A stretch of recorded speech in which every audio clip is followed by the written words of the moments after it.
सूचना केवल हमारे विचार हैं, वित्तीय सलाह नहीं। निर्णय लेने से पहले खुद शोध करें। किसी भी लाभ या हानि के लिए हम उत्तरदायी नहीं हैं।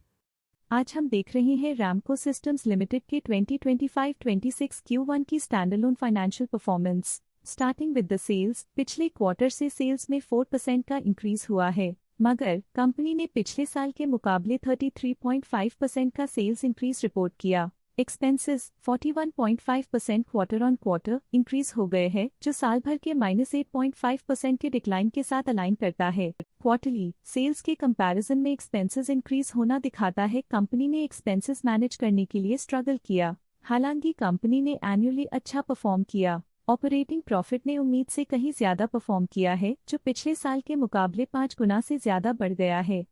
Quarter on quarter around -35.5% decrease हुआ है। Operating profit margin OPM annual basis पे 32% से इंक्रीज हुआ है और पिछले क्वार्टर के कंपैरिजन में -18.5% से डिक्रीज हुआ है। एक्सेप्शनल आइटम्स को ऐड करके अदर इनकम पिछले क्वार्टर के कंपैरिजन में लगभग 4.5 गुना बढ़ गई, बावजूद इसकी ईयरली ग्रोथ लगभग 1.5 गुना हुई है। इंटरेस्ट एक्सपेंसेस पिछले क्वार्टर से -3% डाउन हुआ, लेकिन ईयर ओवर ईयर डिक्रीज -24.5% हुआ है। डिप्रिशिएशन कॉस्ट में क्वार्टरली -39% का डिक्लाइन देखने को मिला और ईयरली बेसिस पे 3% का इंक्रीज देखा गया। प्रॉफिट बिफोर टैक्स एनुअली लगभग 1.5 गुना बढ़ा, लेकिन प्रीसीडिंग क्वार्टर से 18% बढ़ा है। इस साल कंपनी ने -5% टैक्स पे किया और क्वार्टरली कंपनी ने 42% टैक्स पे किया है। नेट प्रॉफिट ने ईयर ऑन ईयर 124% का इंक्रीज दिखाया, लेकिन लास्ट क्वार्टर से -28% का कंट्रैक्शन हुआ है। इस क्वार्टर के दौरान कंपनी का परफॉर्मेंस इतना अच्छा नहीं रहा। नेगेटिव नेट प्रॉफिट लॉसेस को इंडिकेट करता है। वहीं अगर एनुअल एनालिसिस की बात करें तो इस साल कंपनी का परफॉर्मेंस काफी अच्छा था। अर्निंग्स पर शेयर EPS में साल भर में 7% का इंक्रीज देखा गया, लेकिन क्वार्टरली में 29% की गिरावट भी नजर आई। इस क्वार्टर में कंपनी का EPS इतना अच्छा नहीं रहा। नेगेटिव प्रॉफिट कमजोर एफिशिएंसी को दिखाता है। रैमको सिस्टम्स लिमिटेड के फाइनेंशियल स्नैपशॉट को रिव्यू करते हुए कुछ मुख्य ट्रेंड्स सामने आए हैं जो कंपनी की परफॉर्मेंस पे रोशनी डालते हैं।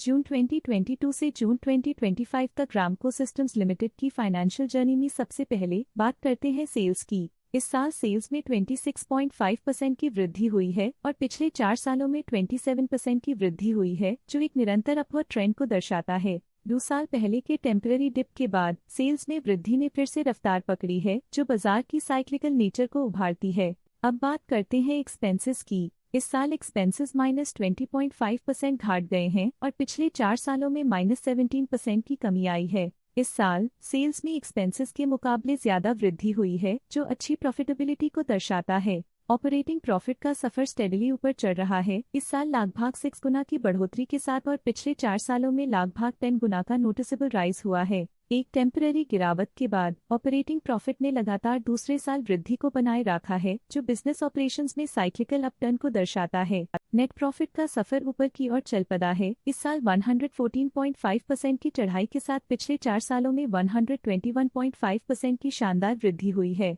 एक अस्थायी गिरावट के बाद लगातार दूसरे साल नेट प्रॉफिट में वृद्धि हुई है, जो फाइनेंशियल लैंडस्केप में साइक्लिकल रिकवरी को दर्शाता है। इस साल EPS ने ऊंचाइयों को छुआ है 107.5% की वृद्धि के साथ, जो पिछले 4 सालों में 110% की मजबूत वृद्धि पर आधारित है। एक अस्थायी सेटबैक के बाद EPS ने लगातार दूसरे साल अपनी अपवर्ड ट्रैजेक्टरी को जारी रखा है, जो कंपनी की वॉलेटाइल मार्केट्स में अडेप्टेबिलिटी को दर्शाता है। चलिए अब बात करते हैं शेयर होल्डिंग पैटर्न की। रैमको सिस्टम्स की शेयर होल्डिंग रिपोर्ट्स कुछ इस प्रकार की हैं, जो अननोन 2025 के तक चलता है। ये रिपोर्ट कंपनी के शेयर्स की डिटेल्ड जानकारी देता है, जिसमें promoters, promoter groups, foreign investors, public investors और सरकारी एंटिटीज शामिल हैं। प्रमोटर्स शेयर होल्डिंग 2025 के में 53.21% से 2025 के में 53.17% तक डिक्रीज हो गया। ये डिक्रीज दिखाता है कि इस टाइम पीरियड में कंपनी पे प्रमोटर्स का कंट्रोल कमजोर हुआ है।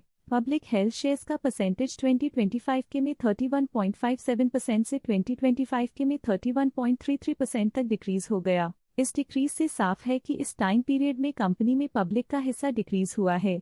जब कंपनी के शेयर्स का अधिकतम हिस्सा प्रमोटर्स, FII, DII या गवर्नमेंट के पास होता है, तब ये माना जाता है कि कंपनी मजबूत हाथों में है, जो स्थिरता और मजबूत समर्थन को दर्शाता है और इस मार्केट की स्थिरता बनी रहती है। डोमेस्टिक इंस्टीट्यूशनल इन्वेस्टर के शेयर होल्डिंग में थोड़ा डिक्रीज आया 2025 के से 2025 के में, जो दिखाता है कि डोमेस्टिक इंस्टीट्यूशंस ने अपने स्टेक को -0.01 से डिक्रीज किया है। FII फॉरेन इंस्टीट्यूशनल इन्वेस्टर्स ने अपना शेयर होल्डिंग 2025 में 9.6% से 2025 में 9.89% तक इंक्रीज किया। ये बताता है कि फॉरेन इंस्टीट्यूशंस ने कंपनी में अपना इंटरेस्ट 0.29% तक इंक्रीज किया है। ये था कंपनी का करंट शेयर होल्डिंग पैटर्न। चलिए देखते हैं कुछ इंटरेस्टिंग प्रमोटर डील्स जो हाल ही में कंप्लीट हुई। 27 मई 2025 को राजीवा ने 4,500 शेयर्स खरीदे 368.25 रुपीस पर यूनिट के हिसाब से, जिसका टोटल था 16.6 लाख। 27 मई 2025 को रोहित माथुर ने 5,600 शेयर्स इन्वेस्ट किया 386.33 रुपीस पर यूनिट के हिसाब से, जिसका टोटल था 21.7 लाख। आशा है कि ये प्रमोटर डील्स के इनसाइट्स आपको स्टॉक मार्केट समझने में मदद करेंगी। आज के लिए फाइनेंशियल सेक्टर में इतना ही। देखने के लिए धन्यवाद। स्टॉक लेटेस्ट न्यूज अपडेट के लिए चैनल को सब्सक्राइब करें और वीडियो को लाइक एंड शेयर करें।